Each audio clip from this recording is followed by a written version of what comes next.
કવિતા પટેલ। હવે જોઈએ અગત્યના સમાચાર। રાજકોટ જિલ્લાના લોધિકામાં આવેલ મેટોડા જીઆઈડીસીમાં રામનવમીના પાવન અવસર પર યુવક મંડળ દ્વારા ભવ્ય શોભાયાત્રા નીકળવામાં આવી, જેમાં કોર્પોરેટર, વેપારી મિત્રો તેમજ બીજા સ્થાનિક લોકો અને બહેનો તથા યુવાનો ડીજેના તાલે ભગવો ધારણ કરી શ્રી રામનાથ સાથે વાતાવરણ ભક્તિમય બનાવી દીધું હતું અને સાથે બહેનો દ્વારા રાસ ગરબા રમ્યા હતા। NN news Rajkot. દર્શક મિત્રો, તમારી આસપાસ બની રહેલી અવનવી ઘટનાઓ વિશે જાણવા માટે NN ન્યૂઝને લાઇક કરો, શેર કરો, સબસ્ક્રાઇબ કરો અને બેલ આઇકન પ્રેસ કરો, જેથી આપને નોટિફિકેશન્સ મળતી રહે।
શોભાયાત્રા એવું કહી શકાય કે કદાચ ગુજરાતમાં આટલી સુંદર અને આટલી જોરદાર શોભાયાત્રા ક્યાંય જોવા મળતી નથી।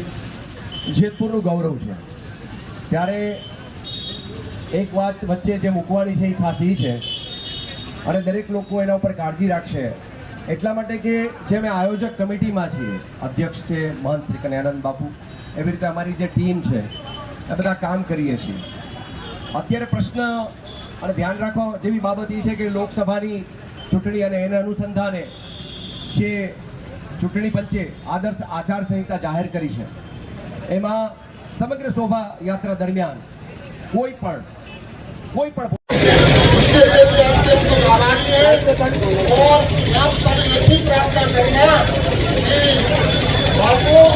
जल्दी से जल्दी नरसिंह मंदिर का नव निर्माण हो जाए, ऐसी आप सभी भगवान से प्रार्थना करना।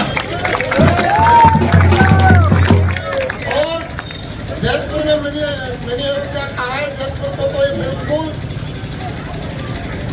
कि हर व्यक्ति, हर बच्चा, हर युवा सबके मुख पर श्री राम हो जाए तब मानेंगे जयपुर मिनी अयोध्या धाम है।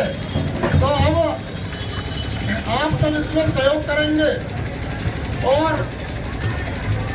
राम जन्मोत्सव को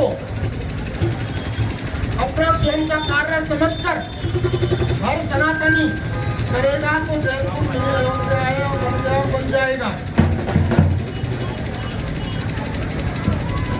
और इस बार सबसे ऐतिहासिक चीज तो ये है कि आजादी से पूर्व शोभा यात्रा निकलती है, पर इस बार पहली बार हाथ से खींचने वाला रथ है। तो भगवान श्री राम के रथ का खूब पूजन हो, खूब अर्चन हो और खूब हाथ तोड़ा हो, इस पर आप जरूर ध्यान देना।